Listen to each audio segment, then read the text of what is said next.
नमस्कार, स्वागत है आपका हमारे इस खास शो में। मैं हूं आपके साथ दीपाली सिन्हा। आज पूरी दुनिया में डायबिटीज स्वास्थ्य के लिए चिंता का विषय बन गई है। इस समस्या से पूरी दुनिया में लाखों लोग प्रभावित हैं। इसका सबसे बड़ा कारण है ज्यादा मीठे का इस्तेमाल करना, जिससे ब्लड शुगर लेवल बढ़ता है और लोग डायबिटीज का शिकार हो जाते हैं। लेकिन लोगों में ये जागरूकता बहुत जरूरी है कि बेहतर लाइफस्टाइल, अच्छे खान पान से डायबिटीज को रोका जा सकता है या कंट्रोल भी किया जा सकता है। कैसे हो सकता है ये मुमकिन, इस पर चर्चा करने के लिए आज हमारे साथ एक खास पैनल मौजूद है। Doctor A K. Das, MBBS Patna, honours and gold medalist, MD medicine Patna, consultant physician, Shri hospital and maternity centre Muzaffarpur. Doctor Sudhir Chandra Jha, MBBS MD professor, Darbhanga medical college and hospital, Darbhanga and consultant diabetologist, Sitamarhi, Bihar. Doctor Bineki Dhandhania, MBBS diploma in diabetology, university of Mumbai, consultant diabetologist and metabolism at diabetes care centre, Ranchi. आप सभी का बहुत बहुत स्वागत है हमारे इस खास शो में।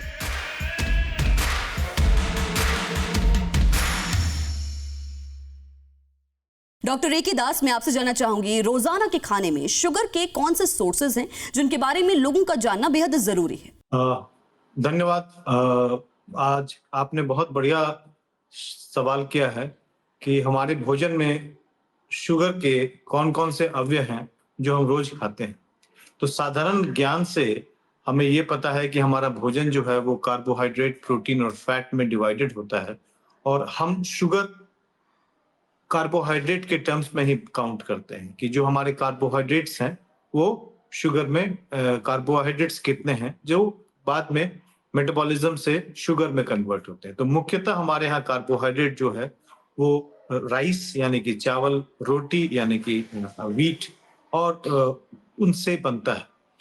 और इसके अलावा जो भी चीज आप लेंगे उसमें थोड़े थोड़े से कार्बोहाइड्रेट रहते ही। चीनी, शुगर जिसको हम लोग बोलते हैं, उसमें बहुत ज्यादा कार्बोहाइड्रेट होता है। तो शुगर्स जो हैं, जो नॉन शुगर्स हैं, वो उसके बारे में ज्यादातर लोग जानते हैं, लेकिन बहुत सारे ऐसे सोर्सेज हैं शुगर के जो अननोन है और अननोइंगली हम लोग उसको रोज लेते हैं। उसमें जैसे कि हमारे फ्रूट्स जो हैं वो शुगर के अच्छे सोर्स हैं, फ्रुक्टोज के सोर्सेज हैं, लेकिन उसी फ्रुक्टोज को अगर कंडेंस कर दिया जाए, जैसे कि बिवरेजेस जो हैं, जो कैंड ड्रिंक्स होते हैं, जो फ्रूट्स, जो प्रोसेस्ड फ्रूट्स होते हैं, जो फ्रूट जूसेस आपको शेल्फ पे मिलते हैं बाजार में, मॉल्स में, जो हम नूडल्स लेते हैं, जो हम प्रोसेस्ड खाना जो हम रोज खाते हैं, उसमें शुगर के अननोन ये होते हैं। जो हमारे स्नैक्स आइटम हैं, जैसे कि बिस्किट्स हैं, जैसे कि फ्राइड नट्स हैं, इसमें कार्बोहाइड्रेट और शुगर का कंटेंट बढ़ता चला जाता है। तो ये अननोन सोर्सेज हैं जिसको हम लोग रोज लेते हैं, जिसके बारे में हमें बहुत जानकारी नहीं होती है। तो ये हमारे पैकेज्ड फूड्स हैं। इसके अलावा कॉर्न सिरप्स हैं, जैसे हाई फ्रुक्टोज कॉर्न सिरप्स हैं, जो नॉर्मल जो सेल्फ में आपको फूड आइटम्स में मिलते हैं वो मिल जाएंगे। और इसके जो केचअप्स हैं, जो मॉल्टेड बेवरेजेस हैं, जो energy drinks and energy bars आजकल बाजार में अवेलेबल है। हमने आपको बताया कि canned fruits and canned juices जो हैं वो, ये सब अननोन सोर्स ऑफ शुगर्स हैं जो हम लोग अननोइंगली लेते रहते हैं। तो apart from the known carbohydrate source, जो अननोन शुगर्स हैं वो हमारे डाइट में आज ज्यादा हिस्सा बनते जा रहे हैं as compare to the non carbohydrate sugars. Doctor Sudhir, ये बताइए, फूड लेबल पर अतिरिक्त शुगर की पहचान कैसे की जा सकती है? तो फ्रेंड्स, हम लोग सबसे इम्पोर्टेंट ये है कि हम लोग फूड पैकेट्स के ऊपर जो देखते हैं और न्यूट्रिशनल फैक्ट्स पैनल देखना चाहिए और इंग्रेडिएंट लिस्ट देखना चाहिए।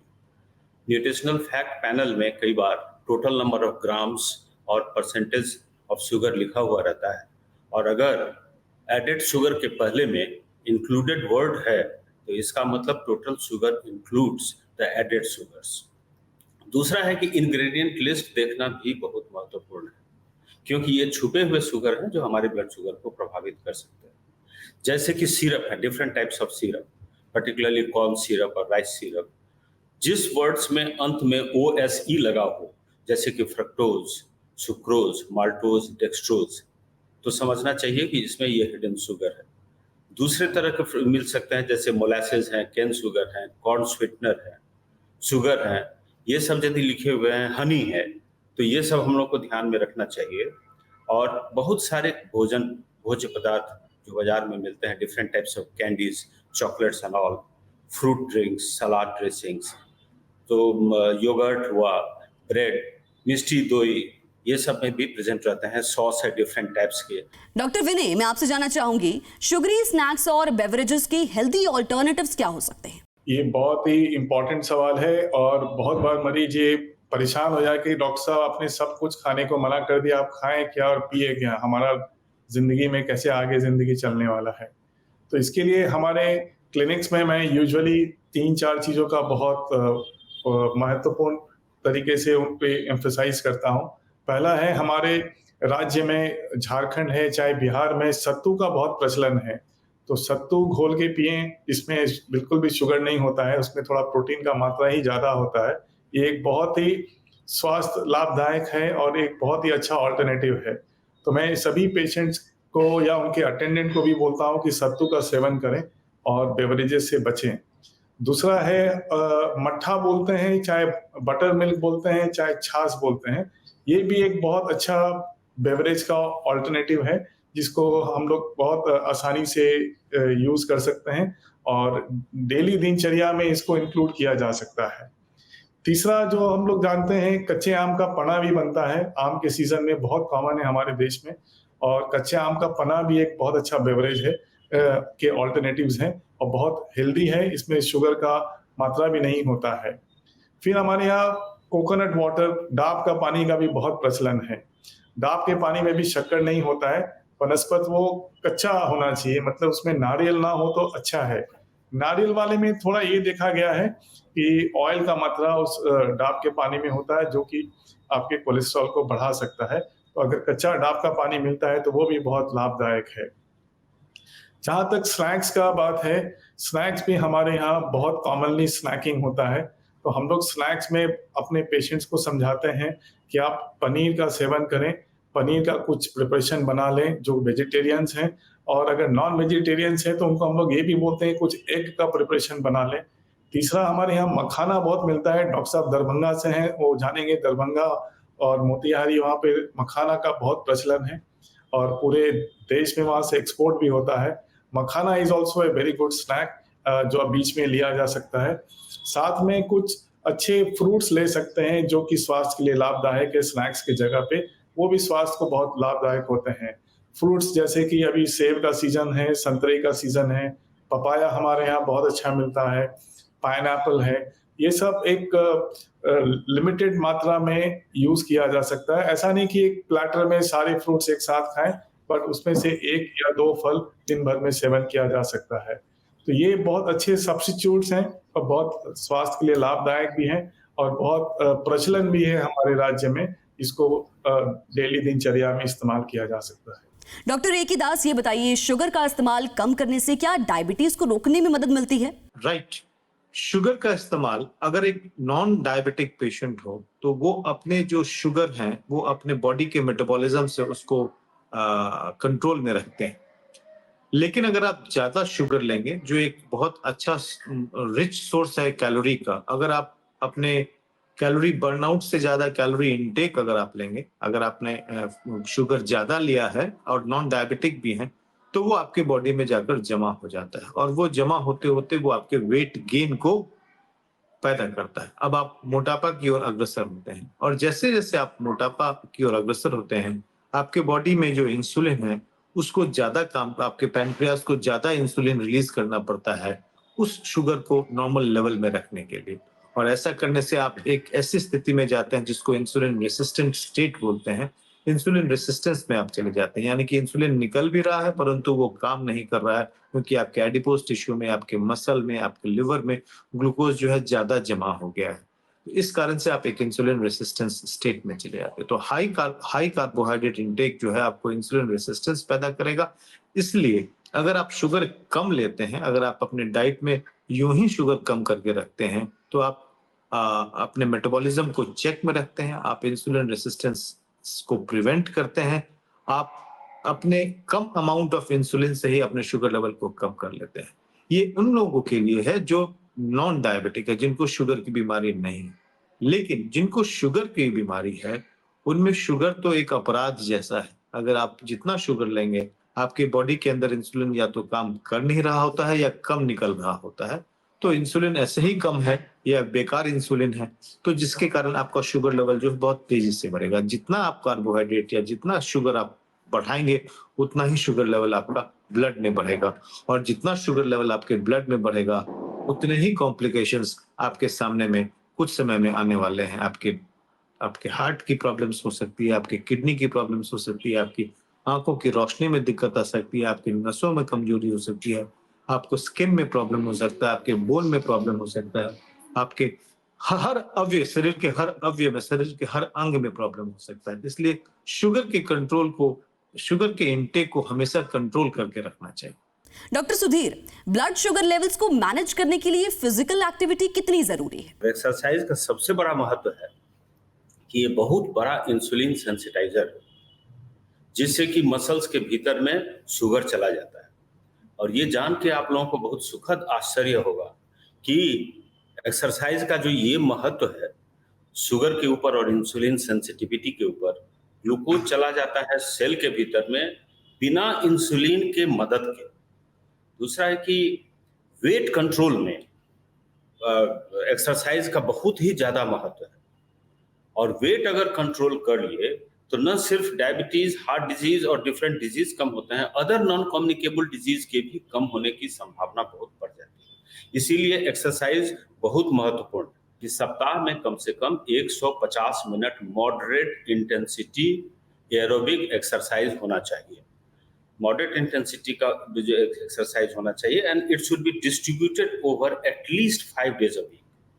और 2 एक्सरसाइज सेशन के बीच में 1 दिन से अधिक का गैप नहीं होना चाहिए। जैसे कि 30 मिनट रोज करते हैं तो 5 दिन लगातार नहीं कर लें। यदि आपको मन है गैप करने का तो 1 दिन से ज्यादा का गैप नहीं होना चाहिए, और अगर गैप नहीं हो तो और अच्छी बात है। दूसरी बात है कि इसके साथ रेजिस्टेंस एक्सरसाइज जो ऑल मेजर ग्रुप्स का, ये बहुत इंपॉर्टेंट है। और ये इसलिए जैसे कि अमेरिकन डायबिटिक एसोसिएशन कहता है कि जितना हम लोग का मेजर ग्रुप ऑफ मसल्स है, उसका रेजिस्टेंस एक्सरसाइज जो स्ट्रेंथनिंग एक्सरसाइज है, सप्ताह में कम से कम 2 बार होना चाहिए, 2 से 3 बार, तब हमारा ये परफेक्ट कॉम्बिनेशन बनता है। डॉक्टर विनय, टाइप 2 डायबिटीज को रोकने के लिए कितनी एक्सरसाइज करने की सलाह दी जाती है? टाइप 2 डायबिटीज को रोकना बहुत जरूरी है, जिस तरीके से महामारी चल रही है, और इसमें सबसे महत्वपूर्ण जिसका रोल है वो है एक्सरसाइज। एक्सरसाइज हर एक एज ग्रुप वालों को अलग बताया जाता है। अगर कोई 25 साल 30 साल का व्यक्ति आता है और बोलता है कि हमारे माँ बाप दोनों को डायबिटीज है, तो मुझे डायबिटीज से बचने के लिए क्या करना चाहिए, तो हम लोग उनको सलाह देते हैं कि कम से कम 1.5 से 2 घंटे का डेली एक्सरसाइज कीजिए। उसमें आप कार्डियो भी कीजिए, मसल स्ट्रेंथनिंग भी कीजिए, योग भी कीजिए और थोड़ा मेडिटेशन भी कीजिए। और उनको ये भी समझाते हैं कि आपका वजन 5 किलो ज़्यादा है आपके आइडियल बॉडी वेट से, तो आपको अपना वजन भी कम करना चाहिए।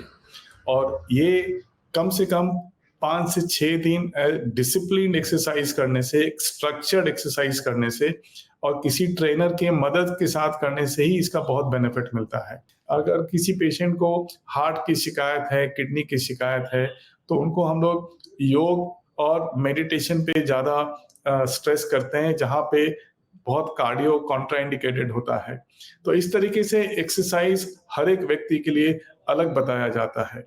बचाव के लिए ये बहुत इंपॉर्टेंट है कि जिनका फैमिली रिस्क बहुत स्ट्रांग है, जैसे अगर मेरे दोनों पेरेंट्स डायबिटिक हैं, तो मुझे डायबिटीज होने का रिस्क ऑलमोस्ट 100% होता है बढ़ते उम्र के लिए।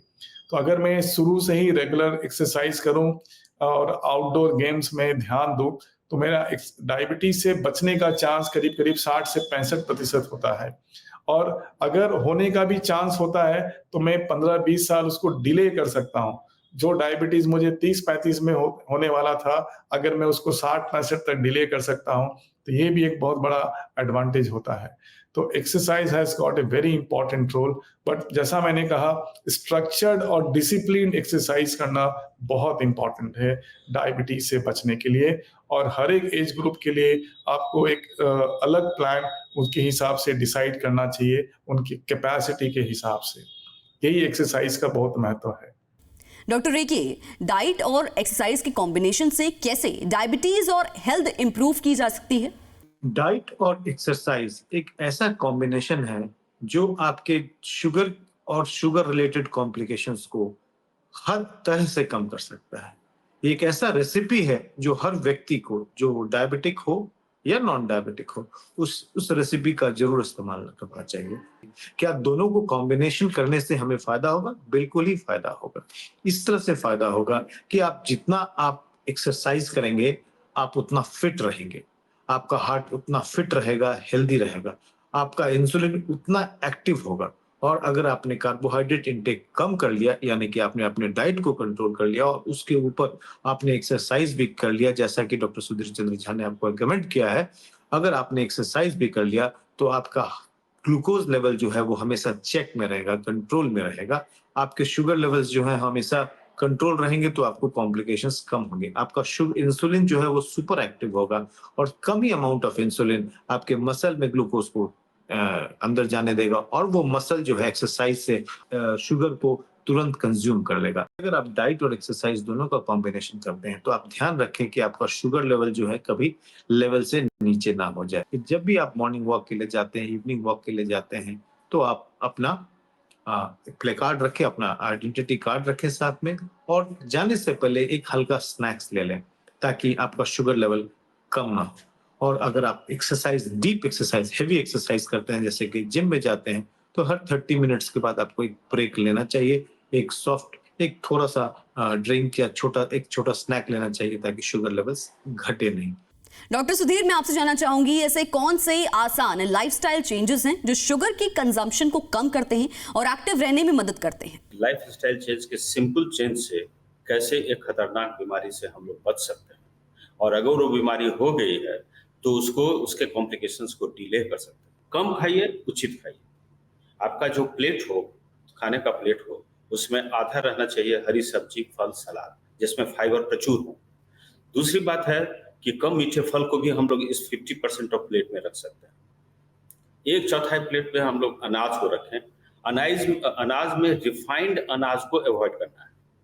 जो अनरिफाइंड अनाज है, जैसे कि गेहूं चोकर के साथ यदि पिसा हुआ है, या मल्टीग्रेन आटा है, या मिलेट्स वगैरह है, तो अनरिफाइंड मिलेट्स वगैरह है वो, या यदि चावल ही खाना चाहते हैं तो उसमें पारबॉइल्ड राइस, जिसको हम लोग उसना चावल कहते हैं, उसका प्रयोग कर सकते हैं। लेकिन अनाज की मात्रा 1/4 प्लेट से ज्यादा नहीं होनी चाहिए। मान लीजिए 1800 या 1600 कैलोरी कोई खाते हैं तो 400 कैलोरी से ज्यादा उसका नहीं होना चाहिए। और बाकी जो 1/4 रहा वो प्रोटीन डोमिनेटेड होना चाहिए, जैसे कि दाल जाति का, सोयाबीन हुआ, चना हुआ, मूंग हुआ, और डिफरेंट टाइप के उसके जो प्रिपरेशन हुए सब इसी में आ गए। उसके साथ नॉन वेज को भी हम लोग इसी में शामिल कर सकते हैं। ऑफ कोर्स जो मटन है और रेड मीट है उसको जो है अवॉइड करना है। मछली, मुर्गा कम तेल दे करके खा सकते हैं। एग्स का व्हाइट का सेवन कर सकते हैं। दूध और दही को भी इस 1/4 वाले सेक्शन में रखेंगे, लेकिन इट शुड बी स्किम्ड, उसमें छाली हटा देना चाहिए, क्योंकि जो फैट, डेयरी फैट, वो हार्ट की बीमारी के लिए बहुत खतरनाक होता है। बीच बीच में जो है सो अपना ब्लड शुगर का मॉनिटरिंग करते रहें। इन छोटे छोटे लाइफस्टाइल मॉडिफिकेशन से एक बहुत बड़ी बीमारी के आंख पर इम्पैक्ट, हार्ट पर इम्पैक्ट, किडनी पर इम्पैक्ट और डिफरेंट ऑर्गन्स पर इम्पैक्ट को हम लोग बहुत स्लो डाउन कर सकते हैं, और डायबिटीज के मरीज एक लंबी जिंदगी जी सकते हैं, और जो लोग पोटेंशियल डायबिटिक हैं वो इस महामारी से बच भी सकते हैं। डॉक्टर विनय, हाई ब्लड शुगर के अर्ली वार्निंग साइंस क्या होते हैं और लाइफस्टाइल चेंजेस से उन्हें कैसे बदला जा सकता है? 25 से 30% लोगों को कोई लक्षण नहीं होता है और वो रूटीन चेकअप में पकड़े जाते हैं कि उनको डायबिटीज है। उनको बहुत आश्चर्य भी होता है, वो 3-4 बार अपना रिपोर्ट्स क्रॉस चेक करते हैं, तभी उनको बिलीव होता है कि भाई उनको डायबिटीज हुआ है। तो ये एक कैटेगरी के लोग हैं। दूसरा जो बहुत अर्ली लक्षण जो होता है उसमें है कि आपके चश्मे का नंबर बहुत जल्दी जल्दी बदल जाना। आप चश्मा अपना आई चेकअप करा के आएंगे, डॉक्टर आपको एक चश्मा देंगे, पता चलेगा 15 दिन के बाद आपको उसी चश्मे से देखने में फिर परेशानी हो रही है, तो आप डॉक्टर को बोलेंगे मेरा चश्मा ठीक नहीं बना है, फिर एक नया चश्मा बनाएंगे। ऐसे करते करते आपके 2-3 महीने में 3-4 नंबर चेंज होने लग जाते हैं। ये एक बहुत अर्ली साइन है डायबिटीज के। दूसरा है कोई छोटा सा घाव भरने में बहुत वक्त लगना। एक छोटा सा फोड़ा हुआ है, कहीं पैर में जख्म हुआ है और वो बहुत समय ले रहा है ठीक होने में, ये अर्ली साइंस है डायबिटीज के।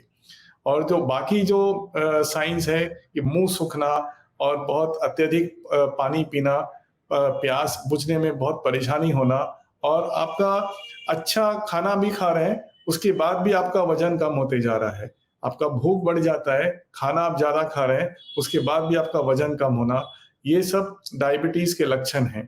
डायबिटीज से कैसे अपने दिनचर्या से बच सकते हैं, उसमें आपने सुना होगा शुरू से ही कि एक्सरसाइज का बहुत इम्पोर्टेंट महत्व है और हम लोग को इस पे अमल करना चाहिए और डेली अपने दिनचर्या में कहीं ना कहीं एक्सरसाइज को इंक्लूड करें, सवेरे चाहे शाम। शाम का एक्सरसाइज भी बहुत लाभदायक है, आप शाम को भी वक्त निकाल के एक्सरसाइज कर सकते हैं।